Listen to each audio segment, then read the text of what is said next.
Mi Gym en Casa, episodio 321.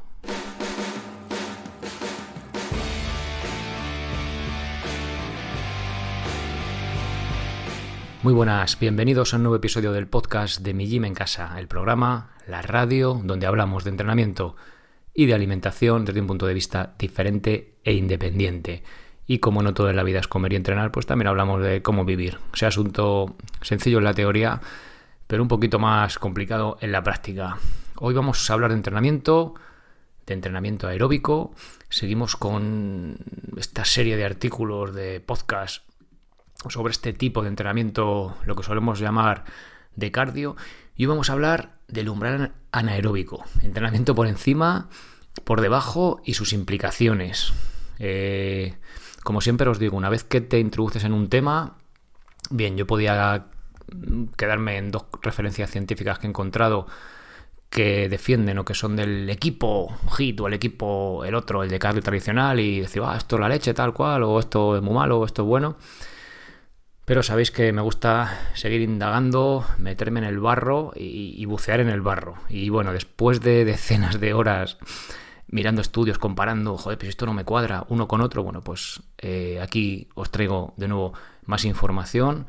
Sé que a veces puede resultar un poco farragosa, un poco contradictoria, pero es que es lo que hay. O sea, que me gustaría más que contaros, ¿no? Mira, esto es lo que hay que hacer, pim, pam, pum.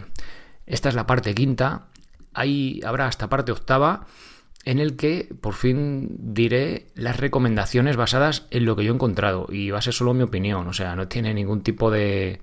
O sea, sí que está basado un poco en la evidencia de todos los estudios, pero al final, como los estudios se contradicen, pues no sé si queda anulada o queda como menos evidente, no lo sé.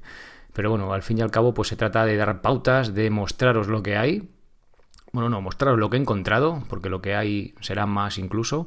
Y siempre, pues intentar ampliar el punto de vista, que la información que escucháis aquí o que leáis en mi web, que la miréis, que si os interesa la escuchéis, pero con sentido crítico, no os creáis todo porque yo también puedo estar equivocado. Y pues nada más, pues contaros, vamos a hablar esto de entrenamiento aeróbico. Antes os recuerdo que si queréis ayudar a este proyecto, si queréis estar en el grupo privado de Telegram para preguntar vuestras dudas a otros socios, compartir vuestras experiencias, asistir a los directos, que hay un directo mensual, tener acceso a los vídeos privados que habrá ahora, aparte del directo, uno cada mes de un tema específico que más interesa a los socios. Y bueno, por todo eso, pues en el botón amarillo de migymencasa.com le dais ahí a este socio y elegís la suscripción que queráis. Tenéis 10 euros sin soporte, el soporte digamos que está en Telegram, y con soporte por 19 euros, que hay soporte privado, también por Telegram si queréis, por el tema de los vídeos, que es la forma más fácil de comunicarnos. Y luego tenéis la suscripción gratuita, que ya lo sabéis, mientras dura el estado de alarma aquí en España, pues los que tengáis problemas económicos podéis utilizar ese tipo de suscripción. Lo único que ese tipo de suscripción, pues por razones de volumen no doy acceso al grupo de Telegram. Bien, os pido que seáis responsables y que si podéis costearos una de pago, pues que ayudéis con el proyecto con una de pago, para que esto pues siga siendo viable. O lo poquito viable que es, pero bueno. Venga, continúo o empiezo con el episodio de hoy. Por cierto, creo que lo he dicho ya en el podcast, el proyecto Tarzán este año de momento queda anulado hasta nuevo aviso. Justo además, ahora mismo por la mañana me acaba de mandar un correo uno de los asistentes perdón, del año pasado. Y oye, podemos ir, ¿no? Claro, porque es en Guadalajara, vienes de Madrid, no se puede, la autorización, bueno, total, que vamos a esperar a que se levante esto y ya pues, oye, pues hacer la quedada. También, no sé si os lo he dicho ya, pero la gracia es juntarnos, chocarnos las manos, darnos palmaditas, abrazos y lo que sea, ¿no? O sea, no estar ahí que si a 2 metros y tal. Entonces vamos a esperar un poco para hacerlo relajados y tranquilos y disfrutando, no estar ahí pendientes de que si me acerco, que si me separo, que si tal, ¿vale? Venga, vamos ya con el episodio.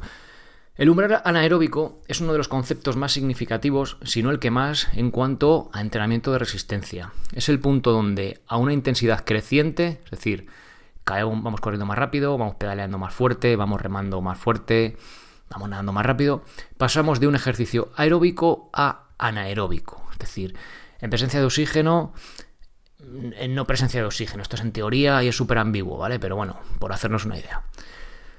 Al umbral anaeróbico también se le han dado otros nombres, como umbral de lactato, umbral anaeróbico, bueno, este ya es el que os acabo de decir, inicio de acumulación de lactato en sangre, inicio de acumulación de lactato en plasma, punto de desviación de la frecuencia cardíaca, máximo estado estable de lactato, bla, bla, bla, bla, bla, bla.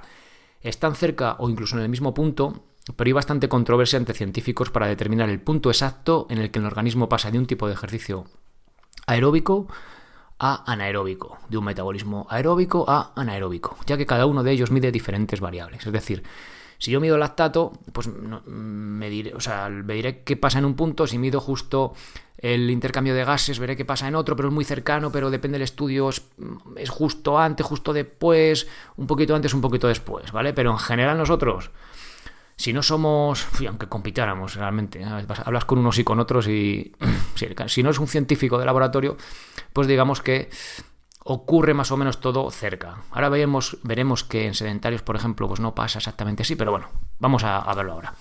También debemos de tener en cuenta que no responden igual, como os digo, personas entrenadas que personas sedentarias. Y en este largo podcast de hoy voy a resumir el contenido de una revisión de más de 100 estudios científicos sobre el umbral anaeróbico y su relación con el rendimiento, entrenamiento, etcétera, ¿vale? Como siempre, en las notas del episodio tenéis este podcast con todas las notas, con los enlaces bibliográficos.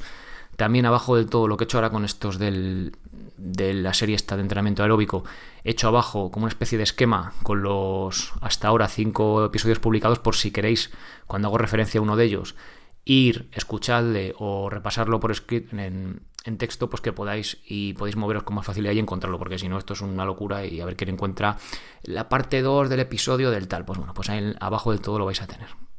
¿Qué mejoras obtenemos al entrenar en umbral anaeróbico o un poco por encima?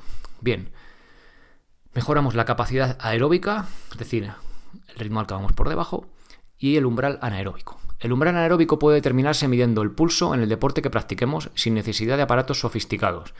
Esto ya es importante simplemente por el hecho de que podemos hacerlo nosotros mismos. En casa, de forma autosuficiente, no hace falta ir a un laboratorio, ¿vale? Obviamente en un laboratorio será más preciso. Y lo más interesante de todo, si estás siguiendo esta serie de artículos, es lo siguiente. El umbral anaeróbico se produce a una intensidad del 60% del VO2 max, el consumo máximo de oxígeno, con un rango de variación del 7%. Pero no dijimos que si no pasábamos de una intensidad del 100% del VO2 max, no ocurría la magia de la alta intensidad, en episodios anteriores.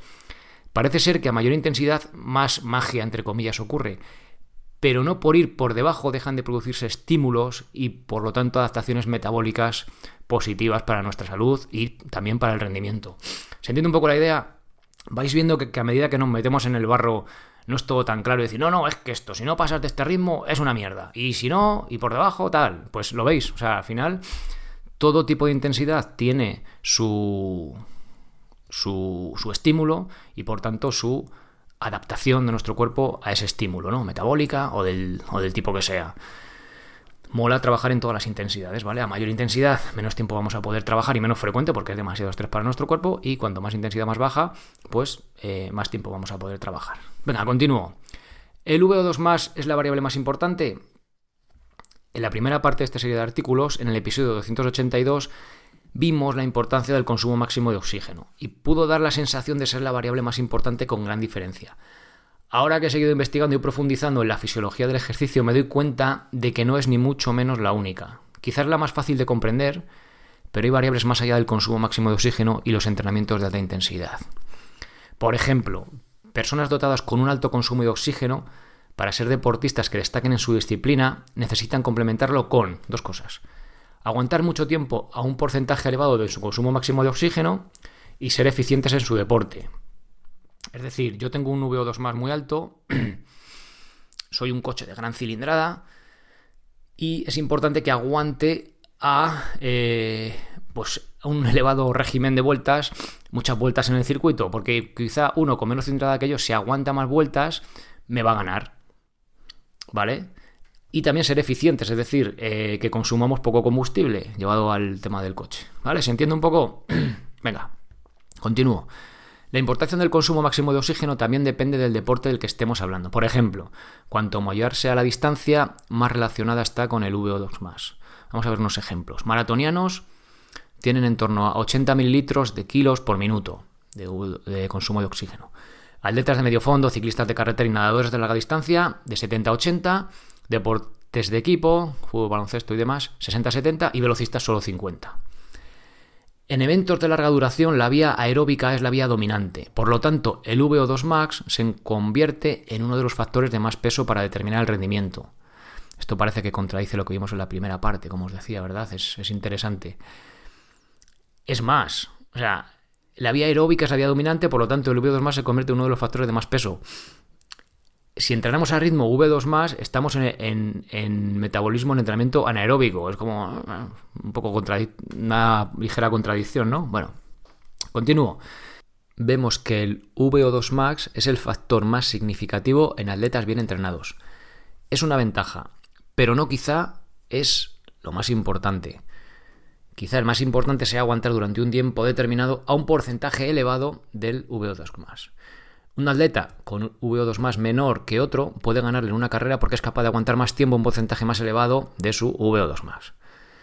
Esto puede deberse al entrenamiento, ya que atletas muy entrenados son capaces de mantener un alto porcentaje de este VO2 que hemos dicho con una mínima acumulación de lactato. ¿Cómo funciona el lactato? Esto ya os tiene que sonar, ¿verdad? En el episodio de cómo funciona el cardio metabólicamente vimos que cuando trabajamos a una intensidad mayor que este VO2+, vamos a acumular el ácido láctico o lactato. Se puede llamar de las dos maneras.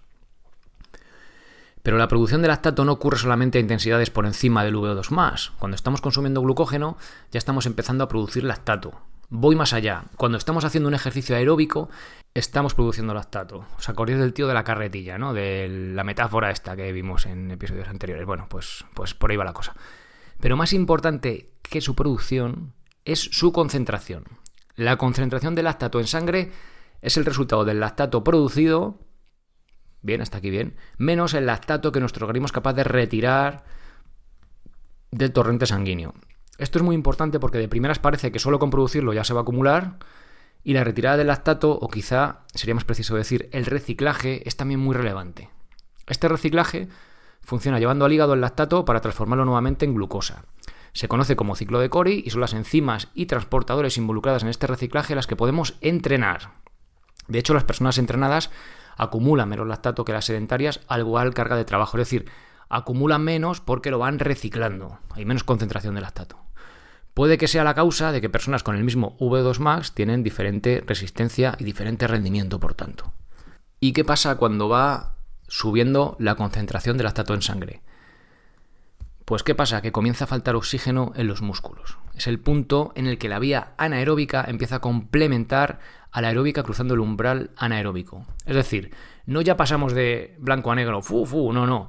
Empieza la vía anaeróbica a complementar a la vía aeróbica. Y ese es el punto donde cruzamos ese fantástico umbral anaeróbica que estamos viendo hoy. Vamos a ver otros umbrales. El umbral del lactato. Es simplemente el punto en el que producimos más lactato del que somos capaces de retirar. Lo medimos con la concentración de lactato en sangre. Es decir, si yo produzco, me invento el número totalmente, 10 de lactato y soy capaz de retirar 11 de lactato, pues de lujo, ¿no? Bueno, si produzco 10 y retiro 10, pues de lujo. Pero cuando ya produzco 11 y solo retiro 10, o produzco 7, retiro 6, o produzco menos, produzco más del que soy capaz de retirar, ya llegamos a este punto, ¿vale? El umbral del lactato. Este aumento de la concentración no tiene por qué deberse a que se va incrementando su producción a un mismo ritmo de retirada. Puede haber un aumento de la producción de lactato y también un aumento equiparable de su retirada, no produciendo el aumento de la concentración en sangre. Es decir, si yo pego un apretón, también la retirada de lactato puede pegar un apretón en mi cuerpo, ¿vale? Para verlo de forma más práctica, al 50-60% del V2+, el lactato en sangre no se acumula, ¿bien? En ese punto la producción y la retirada tienen un equilibrio, ¿vale? Esa intensidad. Al sobrepasar la intensidad del 50-60% del V2+, el lactato comenzará a acumularse. Es muy interesante porque las fuentes que consulté escribiendo el artículo Cómo funciona el cardio metabólicamente o preparando ese podcast, daba la sensación de que necesitábamos trabajar por encima del 100% del V2+, para acumular el lactato. Pues vemos que no es así, ¿vale? Fijaos, o sea, por encima del 50-60% del VO2+, no al 100%. Es cierto que por encima de ese 100% la acumulación se dispara, pero ya comienza a incrementarse a partir del 50-60%. Pero aquí no acaba la película. De nuevo entran en escena más actores. Ya vemos que siempre hay algo más, siempre hay detrás algo más. La acidosis metabólica. ¿Qué es esto? Bueno, pues es un incremento en la acidez del plasma sanguíneo. Este trastorno metabólico puede ser el síntoma de una enfermedad, pero si hablamos de ejercicio es algo totalmente normal. Si trabajamos a la intensidad suficiente, también podemos llegar a producir la acidosis metabólica. Parece ser que hay bastante consenso científico en que el principal responsable de la fatiga muscular asociada al ejercicio de alta intensidad sea el descenso que se produce en el pH intracelular, que produce a su vez la acidosis metabólica. Se creía que era producida por la acumulación de lactato, ácido láctico igual a acidosis, pero parece ser que no es así, sino que además el ácido láctico, el lactato, la retrasa, la acidosis. Tócate las narices. Dice así, os dejo una fuente científica, cito: el incremento de la producción de lactato coincide con la acidosis celular que induce a la acidosis metabólica. Si el músculo no produjera lactato, la acidosis y la fatiga muscular ocurrirían más rápido y el rendimiento durante el ejercicio sería perjudicado de forma severa. Resumiendo, la acidosis metabólica coincide con la producción de lactato debido a que está causada por reacciones que ocurren a la vez que ella. Pero la producción de lactato retrasa y no causa dicha acidosis. Interesante, ¿no? De hecho, hasta ahora yo creía que era así y parece ser que la opinión popular pues va por ahí, pero se ha visto de hace ya varios años, por cierto, que coincide pero que no es causal, no causa una a la otra. Cuando sobrepasamos la compensación de estas reservas, aparece la acidosis metabólica, provocando entre otras cosas un aumento de la ventilación, el umbral de ventilación anaeróbica. Es decir, vamos ahí y cuando empezamos ya a respirar ahí, que vamos fastidiados, pues ahí ese, ¿ves? Umbral... Bueno, cruzamos la acidosis metabólica, aparece ese umbral anaeróbico y umbral de ventilación anaeróbico. Bien, otro umbral. Es el punto en el cual, al igual aumento de la intensidad del ejercicio, se pierde la linealidad de la ventilación. ¿Qué? Bueno, pues esto es lo siguiente. Si voy aumentando la intensidad de forma progresiva, es decir, cada vez voy corriendo más rápido, ¿vale? Empezó a trote cochinero y empezó a ir rápido. Llega un punto en el que el aumento de mi respiración se dispara. Ese es el umbral de ventilación anaeróbico. Parece ser que está provocado por la que acabamos de ver, por la acidosis metabólica.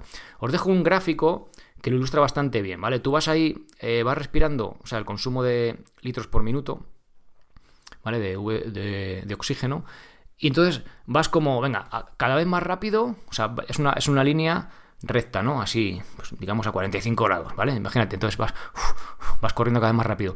Pero llega un momento en el que subes un puntito más, cuando metes la siguiente marcha, ya no respiras un poquito más rápido, sino que ya empiezas a subir, ¿vale? La curva se dispara hacia arriba. Ese es el umbral ventilatorio, ¿vale? Producido por esta acidosis metabólica. Coincide y mucho con el umbral anaeróbico. Ya vimos que este se alcanza al 60% del VO2+. Umbral anaeróbico, medido en laboratorio, se alcanza al 59,8% del VO2+. Umbral de ventilación anaeróbica, 59,7 del VO2+. O sea, pues vemos que está ahí, vamos, que es prácticamente lo mismo, ¿vale? Aunque coinciden en la mayoría de casos, hay que tener en cuenta que dependiendo del tipo de medición y la prueba no siempre es así, con lo cual esto no es una verdad absoluta. Ya os digo, cuando va citando en la revisión de estudios científicos, mira, parece ser que llega a este punto, esto es una cita de un estudio, pero en el siguiente te dice, bueno, pero es que en este Pepito encontró que no, porque no sé cuánto. Y aquí en la prueba con no sé qué movida, pues tal. O sea que bueno, son informaciones que a veces, pues, dependerá del tipo de prueba y del laboratorio, no son así exactamente, ¿vale? Pero ya tenemos una referencia. Si nosotros vamos apretando el acelerador, corriendo y de repente vas ahí ya respirando muy fuerte, pues ya sabes que has cruzado ese umbral anaeróbico y que pues ya empieza ahí alta intensidad, ¿vale? Punto de desviación del ritmo cardíaco. Es el punto en el que ocurre la desviación de la relación lineal entre el ritmo cardíaco y la carga de trabajo durante un aumento progresivo de la intensidad. Es decir, uso el mismo ejemplo del punto anterior. Si voy corriendo cada vez más rápido, llega un punto en el que el aumento del pulso ya no es lineal. Pero esto mola mucho, porque es muy interesante. ¿Por qué? Porque dirás, no, claro, pues entonces llega un momento que el pulso se dispara. No, al revés. Antes vimos que la respiración se disparaba, pero en este caso el pulso lo que hace es que ya no sube tan rápido como antes. Es decir, mira macho, que yo aquí mis células musculares necesitan oxígeno, yo respiro cada vez más fuerte, pero el corazón pues ya da lo que da, ¿no? Nos estamos acercando al 100% de la frecuencia cardíaca máxima, y ya va subiendo ya de forma muy gradual, porque esto ya no da más de sí, ¿no? Hay una alta correlación con el umbral anaeróbico también, pero nuevamente dependerá del tipo de test, porque depende mucho del ejercicio con lo que se haga, bla, bla, bla. Por ello, si quieres saber con cierta precisión tu umbral anaeróbico, tendrás que hacerlo practicando el deporte específico en el que lo quieras conocer. Es decir, si corres, hazlo corriendo. Si montas en bici, hazlo en bici. Si remas, hazlo remando. Pero no tiene ningún sentido que seas corredor y que te hagas una prueba de este tipo del umbral anaeróbico y demás, o sea, una prueba de esfuerzo en bici. Porque no vas a llegar, o sea, no va a ser exacto el punto. Sí, va a ser más o menos tal, pero no va a ser exacto. Entonces, yo a modo de consejo, viendo esto, pues que si tu deporte es la bici, pues que te la hagas en la bici y corres corriendo y etcétera, ¿vale? Así sucesivamente. Por lo que os digo, si tu deporte es la carrera y haces el test en bici, es muy probable que sea bastante impreciso. Ya incluso haciéndolo con tu misma disciplina, puede no ser demasiado preciso. Por ejemplo, el test de Conconi parece que funciona en corredores, pero no tanto en remeros. Ahí tenemos un estudio que dice que no funciona muy bien. Esto según algunos. Habría que ver bien la metodología del estudio, de cómo se ha hecho y a quién. Porque es que lo cachondo de esto es que te dice, mira, pues el test parece que en corredores funciona, pero en remeros no. Y dar referencia a un solo estudio de un grupo de remeros, pues que luego no correlacionaba bien con este tipo de test. Pero a lo mejor resulta que eran un grupo de, yo qué sé, imagínate, 8 chavales de un club de remo que les tocaba las narices apretarse haciendo el test, ¿vale? Entonces, de un solo estudio, vale, pues hay esta información, pero que tampoco la cojamos y la grabemos a fuego, ¿vale? Que si nos interesa quizá, pues porque yo compito en remo, coño, venga, voy a mirar esto, ¿no? A lo mejor hay que mirarse el estudio bien y no decir, no, yo no hago este tipo de test porque es una patata, ¿no? Porque precisamente este test le estuve buscando y había un tío, pues el típico tío que rema y tal, que compite, creo que era un americano, y había hecho el test y pues oye, de ahí sacaba sus umbrales y tal, ¿vale? O sea que, bueno, como os digo, sed críticos. Rendimiento en resistencia y umbral anaeróbico. Cada tipo de entrenamiento tiene diferentes efectos en cuanto a las adaptaciones que genera. Esto parece bastante obvio, pero veamos algunos ejemplos. 3 semanas de entrenamiento de resistencia en bici bajaron la concentración de lactato en sangre, pero no afectaron al umbral ventilatorio. Es decir, parece que afecta al umbral de lactato, pero no al ventilatorio. Es interesante cómo el tipo de entrenamiento afecta de manera diferente a estos dos parámetros. Por ejemplo, entrenamiento HIIT, alta intensidad, aumenta el tiempo hasta llegar al umbral de lactato y al umbral ventilatorio, y entrenamiento de cardio tradicional aumenta el tiempo hasta llegar al umbral de lactato, pero lo aumenta menos en el umbral ventilatorio. Quizá lo más interesante de estos datos es que no se encontró una correlación significativa en el tiempo de comienzo de ambos umbrales entre ninguno de estos protocolos de entrenamiento. VO2+ y umbral ventilatorio. En personas sedentarias, el umbral ventilatorio se encuentra en torno al 51% del VO2+ y ocurre antes que el umbral de lactato, que ocurre en el 61%. Y esto es interesante, ¿vale? Umbral ventilatorio, 50%, umbral lactato, 60%. En personas entrenadas, el umbral ventilatorio se encuentra en torno al 66% del VO2+, acercándose mucho al umbral de lactato, en el 69%. Y esto me parece muy interesante, porque en personas que entrenan van de la mano estos dos umbrales. Pero en sedentarios va antes el umbral ventilatorio que el de lactato. Quizá lo natural sea que se encuentren cerca y que la separación de este ventilatorio y el de lactato que se observa en sedentarios pueda ser un signo de que algo no está bien metabólicamente hablando. No lo sé, pero me ha resultado bastante interesante, ¿no? A lo mejor de la entrega de oxígeno no es eficiente, ¿no? Estamos ahí, está la maquinaria oxidada, metabólicamente hablando. Podría ser, ¿no? Es una pregunta que lanzo al aire, no lo sé. Parece ser que ambos umbrales se asocian y se enlazan causalmente, no casualmente. Es decir, que uno se encuentra en la causa del otro y que no es casualidad que coincidan. Intensidad del ejercicio.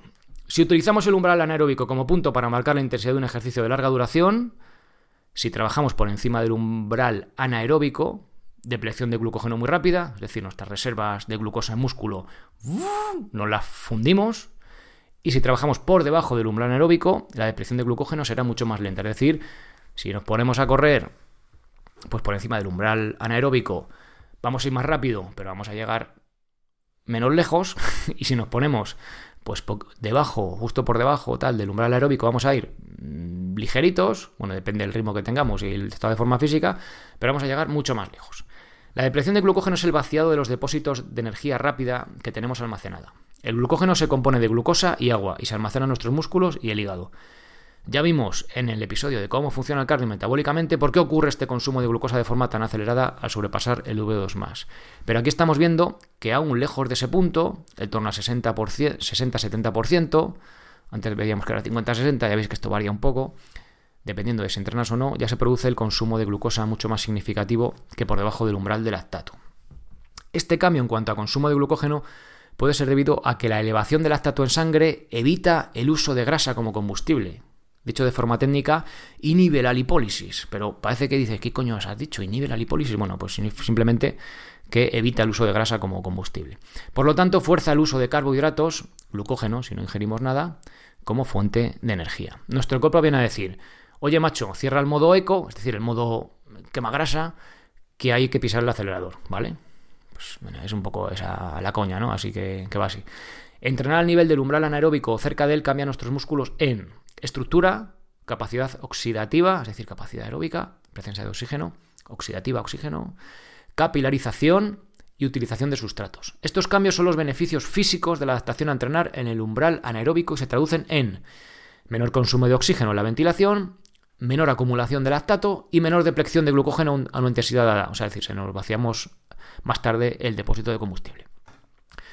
No están explicados bioquímicamente como vimos en cómo funciona el cardio metabólicamente, pero los resultados se me parecen mucho. Venga, ya va quedando menos. ¡Ánimo! Venga, ánimo, que me seguís si estáis ahí todavía, sois unos machotes y unos valientes y unas machotas. Venga, vamos con ello. A ver, diferencias entre el umbral anaeróbico y el VO2+.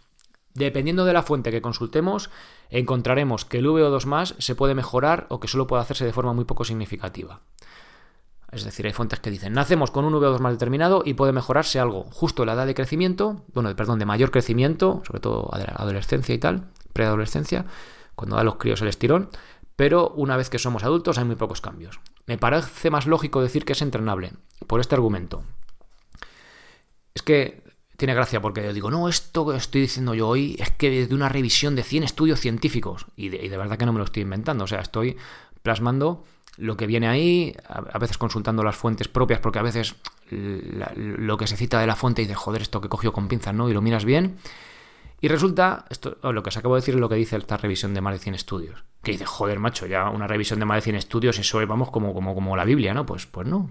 Luego hay fuentes que, y vamos a ver por qué. Es decir, hay otras fuentes que dicen que es entrenable, por el siguiente argumento. Si ponemos a hacer un test de VO2+ en una bici a una persona sedentaria, dará un resultado muy por debajo de su VO2+. En cambio, después de semanas de entrenamiento, esa misma persona dará un VO2+ mayor. ¿Por qué? Porque su cuerpo se ha adaptado a ese movimiento y es capaz de exprimirlo a un VO2+ mayor. Antes la fatiga muscular y lo poco habitual de ese gesto daba un resultado muy por debajo de la realidad. Y os dejo una foto que se ve perfecto, ¿vale? Ves ahí el pre-training antes de entrenar, un tío pues que llega a 45 mililitros por kilo y tal, y cuando ya ha entrenado, pues llega a casi 60, ¿vale? ¿Por qué? Pues porque si tú no sabes casi ni cómo hacer el gesto, es total, tu cuerpo no está preparado, se fatiga mucho antes de llegar a ese VO2+, ¿no? Quizá tengamos un VO2+ genético, pero es con el entrenamiento cuando realmente podemos llegar a acercarnos a él y por tanto mostrarlo. En deportes de resistencia, el umbral anaeróbico puede ser el mejor indicador de resistencia que el VO2+, ya que el umbral anaeróbico puede mejorar sin que mejore el VO2+. Es decir, cuando ya estamos entrenados, pues ya va a ser muy difícil mejorarlo. El VO2+, ¿vale? No el umbral anaeróbico. En la población general, el entrenamiento aeróbico frecuentemente mejora el ejercicio más intenso correspondiente al umbral anaeróbico sin aumentar el VO2+. Es decir, el cardio tradicional tiene mejoras relacionadas con el umbral anaeróbico, es que acabamos de ver, pero no aumenta el VO2+, ¿vale? Tiene sentido. Si voy entrenando a una intensidad de entrenamiento aeróbico, pues es difícil que empuje ese VO2+, pero como acabamos de ver, si yo me hago más eficiente en el gesto, es posible que cuando haga el test también lo mejore, ¿vale? O sea, que no está todo cerrado. En deportes de equipo como fútbol, el entrenamiento en el umbral de lactato y ventilatorio mejoró el umbral anaeróbico, pero no el VO2+. Y en niños de 11 años, haciendo un entrenamiento HIIT al 25 y 50% por encima del umbral anaeróbico durante 5 semanas, o sea, intenso de narices, mejoró su VO2 más un 19%, aunque en el estudio dice que la mejora no fue significativa. Además de su umbral anaeróbico un 22%, o sea, un 20% de VO2 más, una pasada. Puede ser que tenga que ver con esos 11 años, ¿no? De esa edad de crecimiento y una intensidad muy alta, no lo sé. Entrenamientos HIIT al 80, 90 y 95% del VO2 más durante 7 semanas mejoraron. Esto en mujeres adultas, ¿vale? 5% VO2 más, 20% umbral anaeróbico y 19% umbral ventilatorio. Y es interesante porque eran mujeres adultas y mejoraron su VO2 más. Entrenaron 4 días a la semana y también es curioso que hicieron 2 grupos y no hubo diferencias entre ellos en cuanto a los resultados. Uno hacía series de 30 segundos y el otro de 2 minutos. Ambos al mismo ritmo hasta llegar al agotamiento. Interesante también, ¿no? Interesante. Bueno, las mejoras se van tan rápido como vienen. Es decir, entrenar durante 9 semanas al 80% del VO2 más puede aumentar significativamente el umbral anaeróbico, pero al mismo tiempo sin entrenar nos devuelve al punto de partida, como si no hubiéramos hecho nada. O sea, todas esas mejoras metabólicas, pues el cuerpo se vuelve a oxidar. Bien, con esto vemos que el VO2 más, aunque menos que el umbral anaeróbico, también puede entrenarse. La diferencia es que para estimularlo debemos trabajar una intensidad mayor, más concretamente, al menos, un poco por encima del umbral anaeróbico. A mayor intensidad, más lo estimularemos. Tiene sentido, ¿no?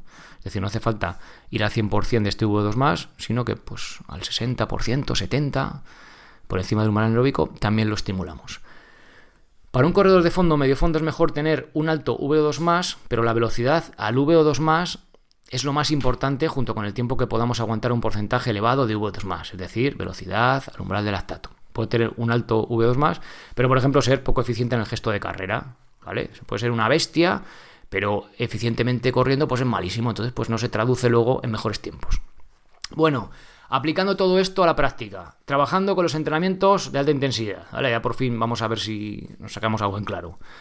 Lo más importante, una vez que conocemos el umbral del lactato, es trabajar a esa intensidad durante las series, ¿vale? Si vamos a hacer entrenamiento de series, entrenamiento HIIT, pues trabajar a esa intensidad un poquito por encima. Por ejemplo, si mi umbral del lactato está a 4 minutos el 1000, pues correré a esa velocidad en los entrenamientos que haga series. Así de fácil, ¿no? Tampoco tiene demasiado.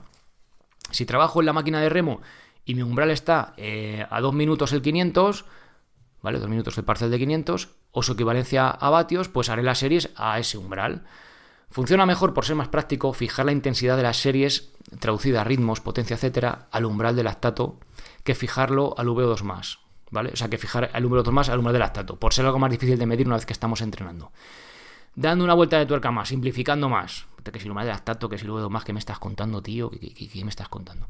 Dando una vuelta de tuerca más. Para hacerlo más práctico y fácil de llevar a cabo, algunos entrenadores de medio fondo ajustan los tiempos para las series de 800 a 5000 sin mirar marcadores fisiológicos, porque si son series cortas podremos trabajar una intensidad más elevada y más cercana al VO2 más. Es decir, si yo estoy en la máquina de remo o corriendo haciendo miles, pues igual puedo acercarme al nivel del VO2 más o haciendo 800, pero claro, si estoy haciendo series de 200, pues puedo ir bastante por encima, ¿vale? Y el umbral anaeróbico igual. Si hago series de 1000, pues podré ir al ritmo del umbral anaeróbico, pero por encima del umbral anaeróbico, pero si hago series de 200 puedo ir mucho más rápido, ¿no? Pues al final se trata de decir, mira, vamos, lo que se ha hecho toda la vida y lo que sigue haciendo los entrenadores, ¿no?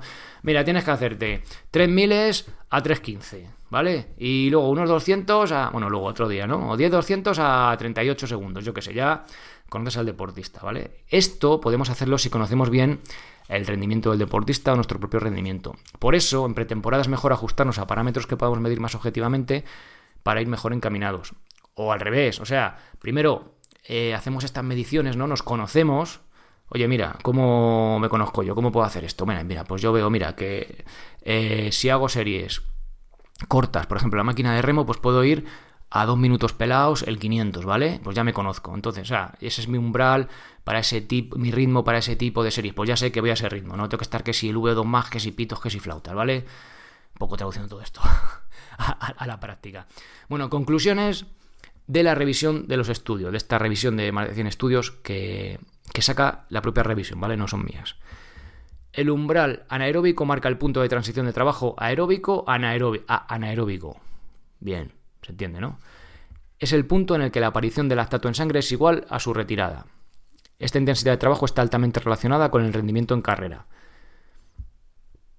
Entrenar a esa intensidad o ligeramente por encima mejorará el umbral anaeróbico, y esto es aplicable tanto a personas sedentarias como a atletas de élite. Es decir, el sedentario, pues cuando corriendo a trote cochinero ya estará por encima del umbral anaeróbico, y el deportista de élite pues tendrá que ir como una gacela para estimularlo, ¿no? Para ir a ese ritmo. Pero al fin y al cabo se trata pues que a ese umbral, cada uno a la velocidad que sea, mejorará ese umbral anaeróbico también, ¿vale? Y mejorará la intensidad. El entrenamiento a la intensidad, el rendimiento. El entrenamiento a la intensidad del umbral anaeróbico, tanto continuo como en intervalos, entrenamientos HIIT, mejora no solo el VO2 max, sino también el umbral anaeróbico. Y un método de campo para medir el umbral anaeróbico es el de desviación del ritmo cardíaco. Es decir, si hago un test progresivo cada vez más rápido, en el momento que ya las pulsaciones, hoy en día con los pulsómetros que casi cualquier corredor llevamos, ¿no? Pues es fácil de medir esto. En el momento que veo que ya no siguen de forma progresiva las pulsaciones, sino que ya se estancan un poco, ya no suben tan rápido, ese punto de desviación del ritmo cardíaco nos va a marcar el umbral anaeróbico de forma más o menos precisa, ¿vale? Ya sabéis que esto ya en laboratorio a veces no es muy preciso, pues imaginaos si lo hacéis vosotros, pero bueno, si queréis tener una pauta, pues puede ir por ahí, pero igual ya os digo, si hacemos series de 1000, pues igual ese ritmo está guay, pero si hacemos series más cortas, pues igual hay que ir un poquito por encima, pero simplemente lo vais a notar, ¿vale? Vais a poder ir más rápido. Entonces, esta teoría está muy bien, la aplicación práctica también, pero quizá llevando pues un plan así de entrenamiento muy específico, sabiendo lo que tenemos que hacer, tal y cual. Pero vamos, esto llevado a la práctica, para gente que lo hacemos por disfrute y por ocio, pues cuando hagas alta intensidad, que no hace falta hacerla todos los días, ni mucho menos, pues llevar un ritmo pues alto, ¿vale? Que al final, oye, que vas viendo que vas jadeando fuerte, pues ya no hace falta, mira, ni que te lo midas, ya sabes que estás por encima del umbral anaeróbico, ¿no? Como hemos visto, encima del umbral ventilatorio y demás. Pero si lo queremos hacer más fino, pues ya os digo, el método este de desviación del ritmo cardíaco pues nos puede dar una pauta más o menos, o sea, un punto claro de dónde ocurre este umbral anaeróbico, ¿vale? Por tenerlo así bien medido. Bien, en la siguiente parte veremos un estudio que comparó directamente entrenamientos HIIT con cardio de intensidad moderada y entrenamiento de fuerza, saliendo ganador el grupo de entrenamiento aeróbico tradicional. Dios mío, no puede ser, sí. En composición corporal, madre mía, esto es como, esto va en contra de todo lo que, de todos los titulares, ¿no? de fitness de la última década. Bueno, salió ganador en composición corporal, colesterol y oxidación de grasa. Vamos a verlo el próximo estudio, o sea, la próxima parte, porque además es interesante para dar perspectiva nuevamente. No estoy diciendo que el HIIT no funcione, no. Estoy diciendo que voy a enseñaros un estudio en el que mejoró más la composición corporal para, como os digo, dar un poco de perspectiva, ¿vale? Bien, esta ha sido la quinta parte. El jueves, porque es que ya quiero dejar este tema zanjado, porque ya tengo todas las referencias y todo preparado.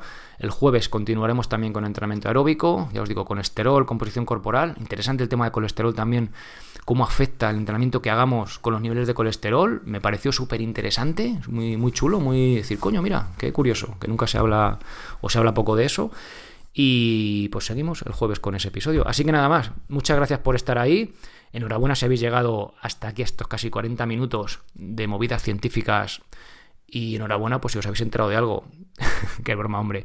Que yo al menos tengo la esperanza de que os sirva, que os haga un poquito más cultos en este aspecto, ¿no? Y tener un ojo más crítico, ¿no? Que cuando oigáis por ahí el típico titular, que no digáis, que no lo zampéis con patatas, sino que también seáis un poco críticos y sepáis manejar esa información, ¿no? O decir, mira, pues esto, bueno, igual es así, pero es un titular, vamos a ver qué hay detrás, ¿no? Bueno, nada más. Gracias por haceros socios, gracias por los me gusta y los comentarios, que ya no suelo decir, y gracias por estar ahí escuchando episodio tras episodio. Ser responsable para ser feliz. Adiós.